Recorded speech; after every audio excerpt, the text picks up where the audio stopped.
Good evening, everybody. So, man, the Freedman video I made a while back is really the crowning achievement of my my YouTube career, if you will. It's amazing how many comments I'm getting from different individuals, mostly negative, and I'm okay with that because there's a dialogue that has to exist on the subject.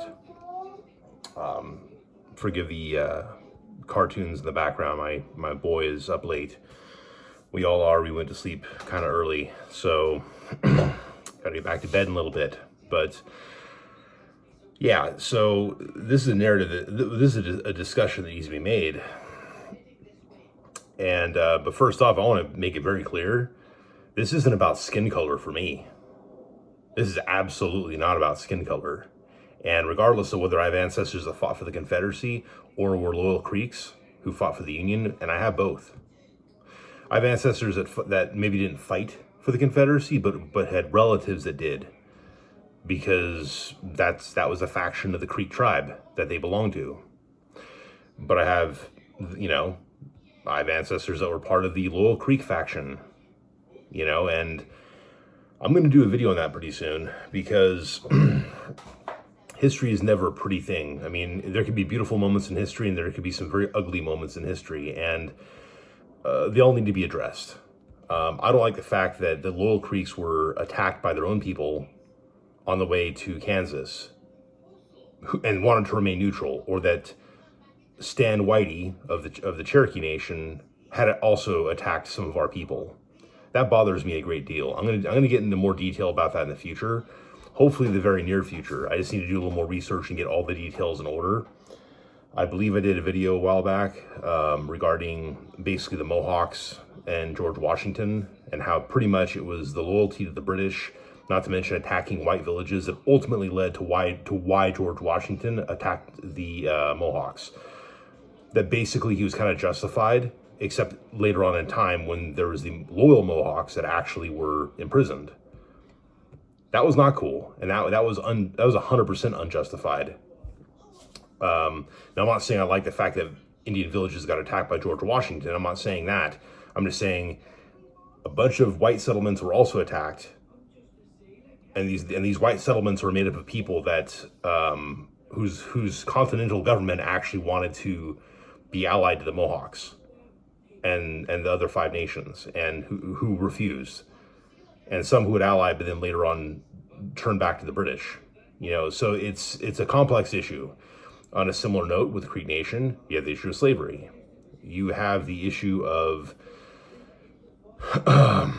factions in the tribe. You have the issue of pre-removal. You have the upper and lower Creeks. You have the lower Creeks are mostly loyal to their way of life, which ultimately led to them siding with Andrew Jackson during that war, the Battle of Horseshoe Bend. And it wasn't just the Creek people. You had, as I understand, he had Cherokee that also sided with Jackson in that particular battle. If I have to double check that.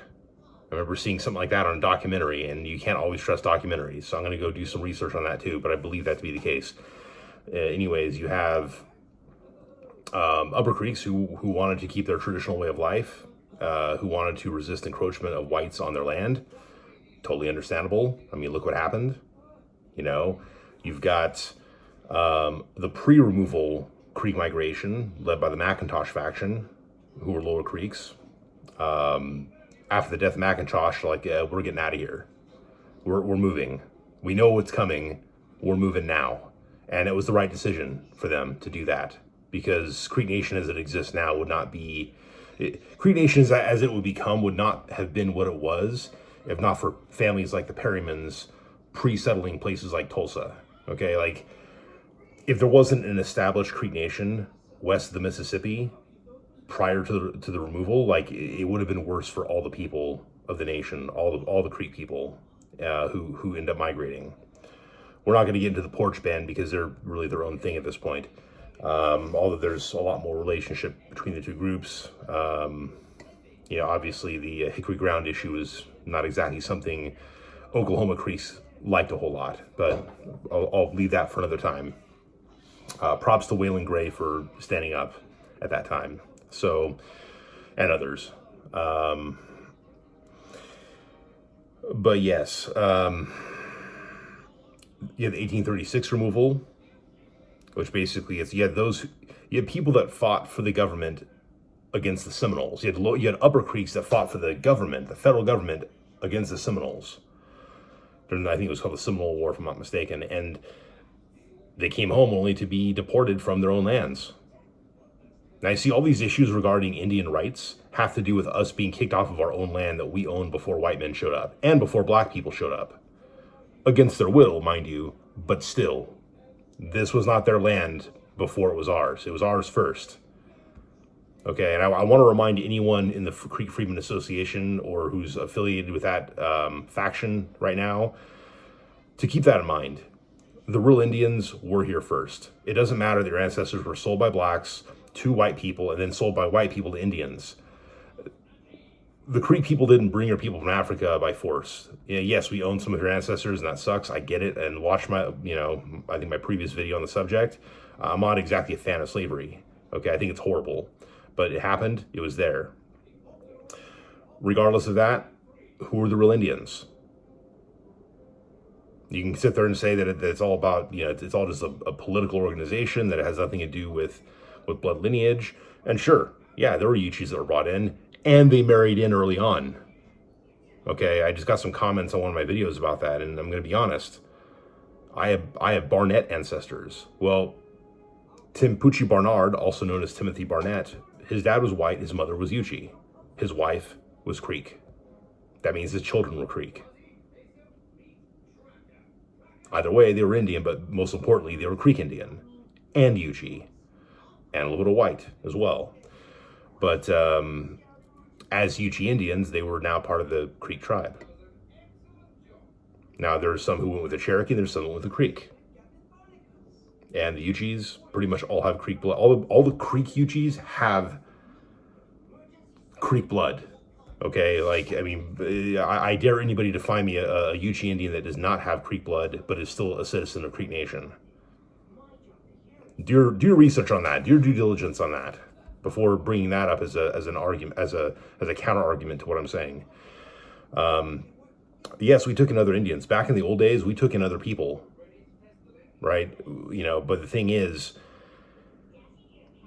we took in there's kidnapped white girls. I think her name was Emma Hill or Emma Hale or something like that. Who was married off to either Far Off Warrior or to his son. I have to double check the details on this, but then the children became Creek. Think about that. We took in people, but we tended to marry into them. These groups didn't become isolated groups like the Freedmen kind of became after a while, especially after the Dawes Act. Most of the Creek Freedmen who are complaining about the issue today, some have Creek blood, some don't. Some consider themselves as having Creek blood because their ancestors were Creek Freedmen. That's not the same. That doesn't make you indigenous. And that's really the issue, is these were our lands that were taken away. Our ancestral lands that were taken away. Not the ancestral lands of white people, black people, Asians, or anybody else. They were our lands. It was our home before it was yours. And that's just the reality. So as far as I'm concerned, any treaty having to do with the Creek people that has to do with paying us back for past grievances, it has to do with our lands being taken. Okay, it has to do with, look what happened with statehood. They tried to dissolve the Creek Nation, and they allotted lands. They allotted a bunch of lands to the Freedman descendants. Okay, the Creek Freedmen got Creek Nation land. Yeah, you got to look in the mirror and be honest about the subject here. I'm honest about, slavery existed and it sucked, and I don't agree with it. And I have ancestors that own slaves. Okay, I don't like it. I don't. I also don't agree with Hollywood's depiction of slavery. 100%. Sometimes that was the case. It wasn't always quite as bad as they portray it, though. Not that it was good, obviously. You know what I'm saying? But, I'm being real about this.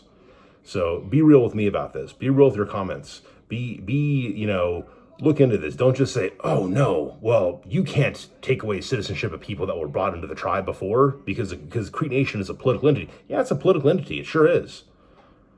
But it's an entity that only exists because we, the Creek people, have a blood lineage that's common and connected and was here before white men or black men or Asians ever showed up.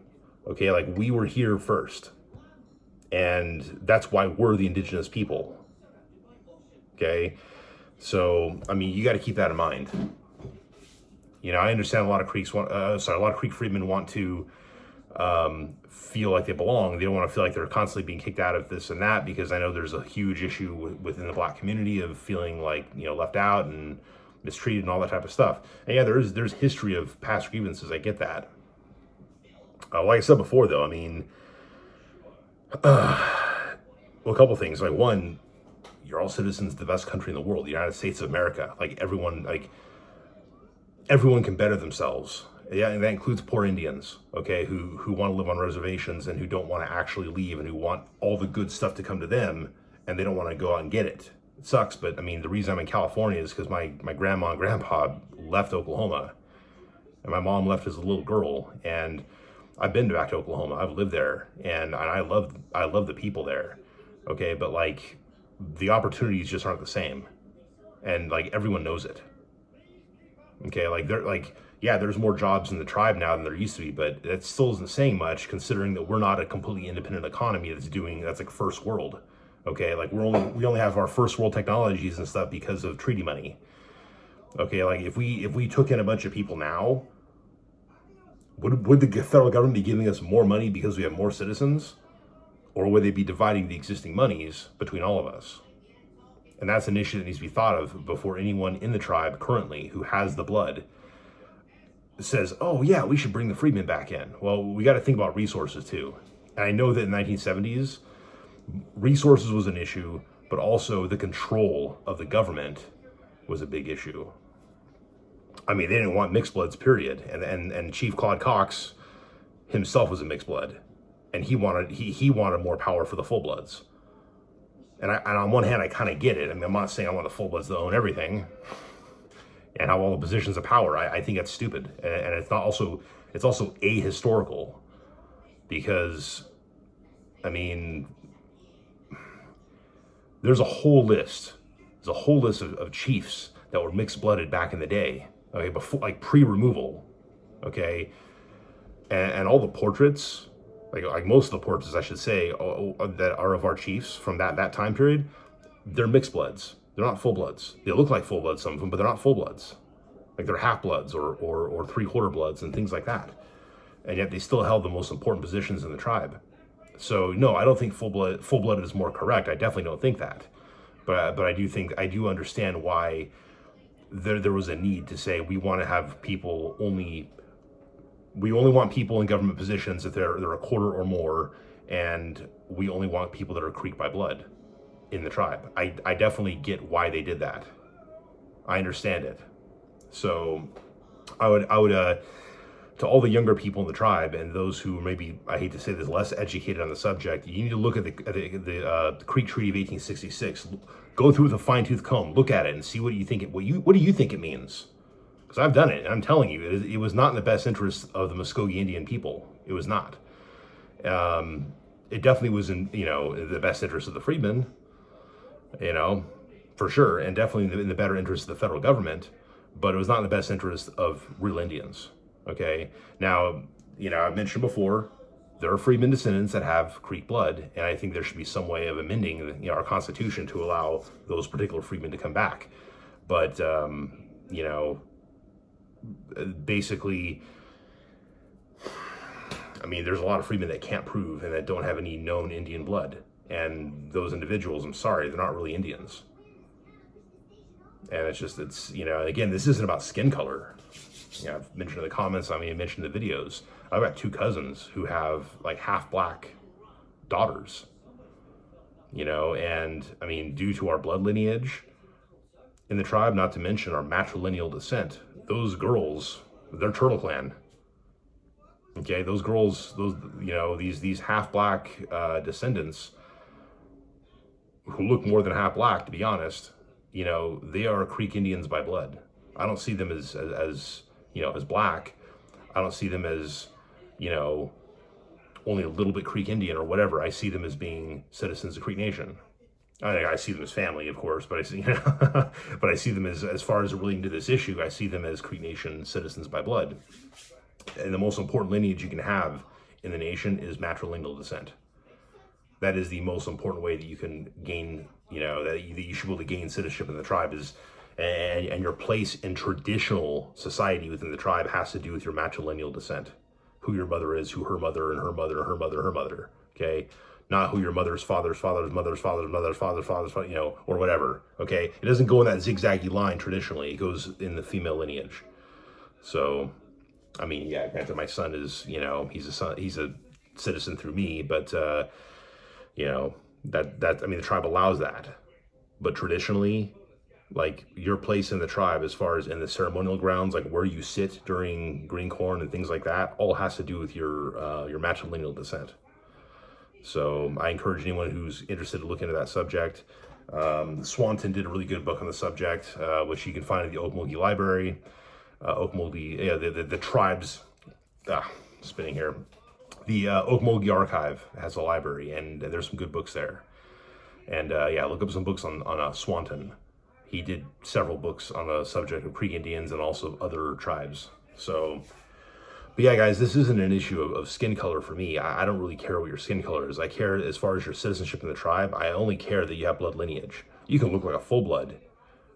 You can look like a full blood, and or half blood or quarter blood. You can look like, you know, whatever.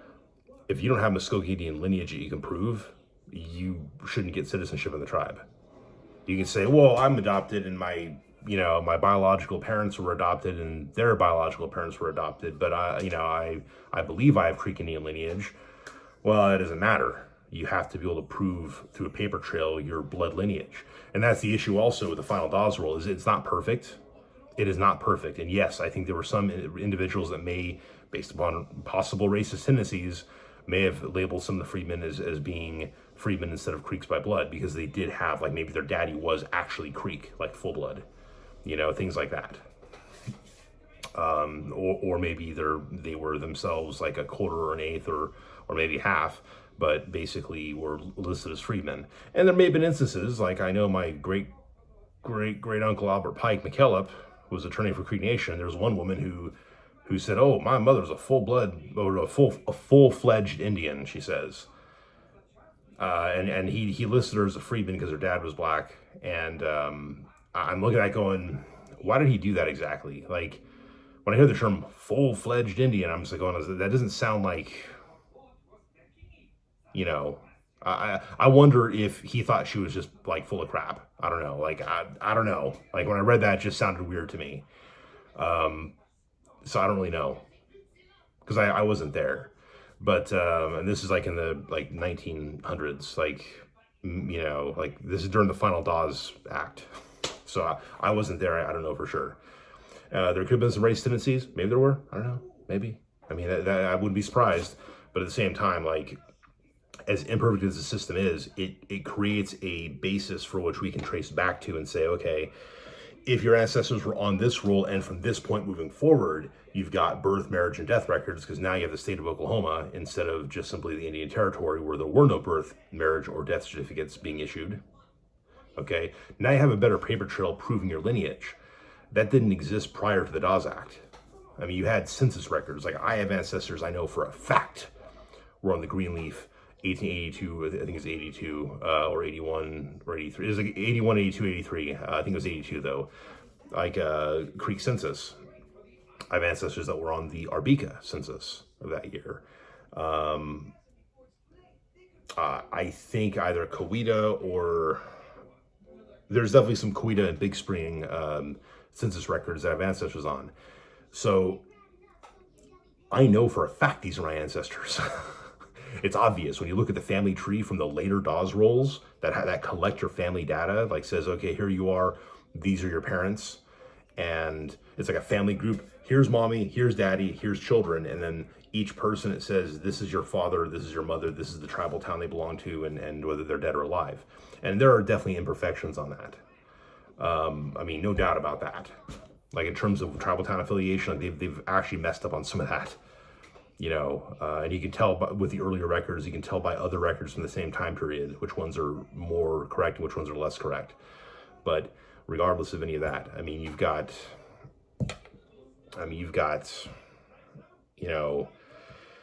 you have parents and ultimately grandparents of the kids on those rolls, and because of that data, you can trace back to these earlier records and say, okay, I know that this is my ancestor. That's like, there's no one else under that name from that tribal town who's around that age.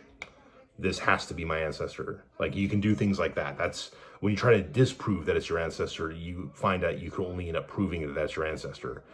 But again, you don't have birth, marriage, death records, baptisms. None of that stuff exists on record outside of maybe family journals and things like that. That doesn't count as a legal document in the same capacity as census and the other record that I just mentioned. So it's just the way it is. And so there has to be a starting point for verifying citizenship.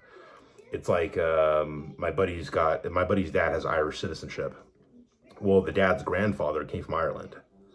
And if you were born before, I think it was 1982 or before 1983 or whatever, and your grandfather or you have a grandparent that was an Irish citizen, then you can just get Irish citizenship or get dual citizenship. But your children can't do that though.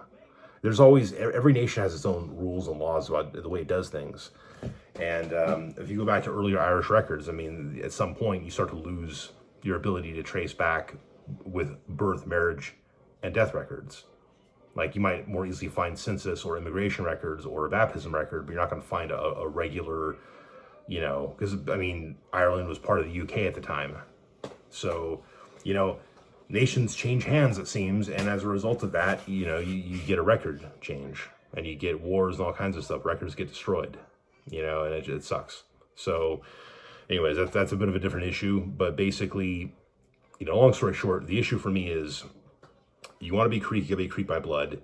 This is not an issue of skin color. There has to be a paper trail. I understand why Creek Nation does things the way they currently do things. I totally understand that.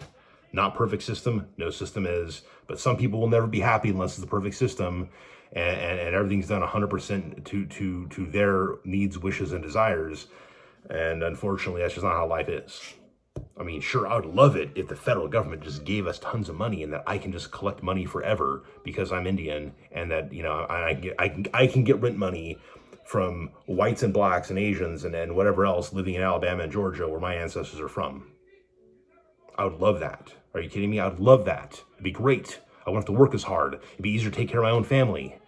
It's not reality. It's just like, these per capita payments that the tribe does sometimes, where they just, not our tribe so much, but other tribes, where they just take a percentage of the overall money, and based upon how many people in the tribe, they just give all the money out. It's like, well, then you don't have tribal health services and things like that. I get that there has to be management of resources. Okay, I'm intelligent. I'm realistic about these things, and there's people who are just plumb ignorant about the subject who just think, oh, just give it all away. Why don't you sell those vans and give that money to the people? It's like, well, the Creek Nation needs those vans for a lot of essential services. Okay, it's just the way it is. Again, essential services that may not exist, in nearly the same capacity if we brought in a bunch of people who are not Indians by blood. It's the way it is. So, I get that there's a history. I totally understand that. I respect that, and I want to talk more about that. And I will be talking about that more because this subject exists now. It's, and these videos I'm making about the Creek people, well, that's going to include, a good chunk of that history is going to include the Freedmen as well, because they were physically present during these proceedings. But, so I'm not going to leave that out. But I'm also going to be putting greater emphasis on the Creek people because that's what I am, and that's who I'm really trying to talk about. This is really, sure, I could talk about all the white people that were maybe friendly with us in Alabama and Georgia, and I probably will if I get that far back in our history. But there's also going to be, I don't know, the more important emphasis is going to always be on the Creek people, not on all the other people around them. But I'm going to mention the people around them to paint a bigger history of our tribe, because that's just, it needs to be told. Okay, but it needs to be told for two reasons. One, because it's authentic history when it's being told authentically. Leading to the second point there is that sometimes it's not always being told authentically. People are looking at Crete Nation simply as another country, not looking at it as an actual race of people, when that's exactly what it is. You know, and it's not my fault if other people that were brought in didn't intermarry within the tribe, you know, or didn't intermarry enough, you know, or whatever. You know, that's not my fault. It's not the fault of the people living today that was the case. And I mean, sure, there's people alive back when our Constitution was changed in the 70s, but I'm sorry, but I think those changes were made in the best interest of the tribe. I do. I'm not like one who just 100% supports the government all the time. I don't. Okay? Government makes mistakes, and there's no perfect system. And because of that, you might even have a perfect system. You're going to have imperfect people that make it worse and make it seem like it's imperfect. Okay, like, you know, that's in the hypothetical where you have a perfect system, which again, I don't believe exists. Okay, you're always going to have imperfect people, and the system is just not going to be perfect because they're going to make it imperfect. So, you know, you can wish in one hand and you know what in the other. Okay, I'm going to censor that compared to what mom would say to me growing up. But if you're from Oklahoma, you probably know what you know what I'm talking about. Okay. Anyways, let me know what you guys think. I welcome the opposition because I want to discuss these issues because these are important issues. And I don't want the Freedman voice, the Freedman Association voice, to be the only voice that mentions these things, or who mentions the relevant history of the Freedmen in the tribe. Okay, like I want the relevant history to very much be there. Okay, like, but I don't want it to be like, oh, well, that means that they need to be given back citizenship. Well, that's for us to decide, not for you. I'm sorry, it's not for the Freedmen Association, it's not for the federal government, and it's not for other Indian tribes. I don't care if other 5 civilized tribes have caved in. That's not my problem. That's not the Crete Nation's problem. We need to handle our own issues. And if you call us a racist, not call us a racist. Sorry, if you want to call us racist, do what you want. You can do that. You can be ignorant and just say, oh no, your ancestors were Confederates, and it's like, I got one comment recently, and it was a little bit disrespectful. I tried to comment respectfully because I think it's important to try to keep a level head about these things. Obviously, I had my tirade a few days ago because I was actually getting direct insults based upon my skin color. See, I don't like when that happens. Just like I don't want to insult anybody else based upon their skin color. I'm not going to disparage anybody because of the way they look. Come on. But there's some assumptions being made about me having disloyal ancestors. No, I have loyal Creek ancestors as well. That's actually my more direct lineage. That's my direct female lineage, by the way. So, I want to point that out so you guys know where I stand. The Civil War sucked. It sucked for everybody. Okay, it really did. Not as much for the Freedmen in the end, but for everybody else, it was definitely, so I'm not trying to be mean, but I mean, let's be honest. All you Freedmen descendants, you got land from us, given to you by the federal government. Of course, you're gonna be your loyalty is gonna be more to the system that gave you those lands, and that can force you to be part of the tribe against our wishes. Okay, that's the reality. That's the reality of the Creek Treaty of 1866. So, all of you out there who are less savvy, less knowledgeable about, this whole issue, you need to read the Creek Treaty of 1866. I want every Creek Nation citizen to be aware of that. I want anyone who cares about the subject to look with an honest eye at that treaty. Look at the text of the treaty and see what you think it says. And from that point, we can have a real honest discussion, because right now, the only people mentioning the treaty are the Freedmen Association. None of us in the tribe are, or the citizens of the tribe like Eli Grayson, who are looking at this because he wants to bring the Freedmen back in, which I personally believe is why he was trying to bring, change the blood quotient requirement. I think he probably wanted to run for chief, and that way he can try to change the rules. Okay. And that's the only reason I oppose, allowing people like myself, who's not a quarter, to run for chief, because I don't want to change the law so that the wrong people can get in office. And I consider him the wrong person because I know exactly what he's trying to do. Because I've been paying attention to some of the stuff he's been doing over the last couple decades on the issue of the Freedmen. So yeah.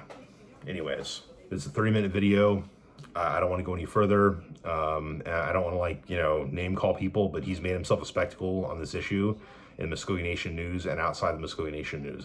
That's why I mentioned him by name and mentioned what my opinion is on what he is trying to do or what he has been trying to do. So, anyways, I don't want to make this go too much longer. Let me know what you guys think. Let's keep the dialogue going. I'm going to keep responding to comments. Keep them respectful, because if you deliberately insult me, I'm going to call you ignorant, or I'm going to tell you to go to hell if you insult me because of my skin color. And I did that to somebody because I'm tired of people treating me like crap over my skin color. And I have been insulted by members of the tribe for not being full blood. So don't think that racism can't be aimed at people like myself, even by my own people. Okay? Keep that in mind. All right. You guys have a great night. I'll talk to you later. Bye.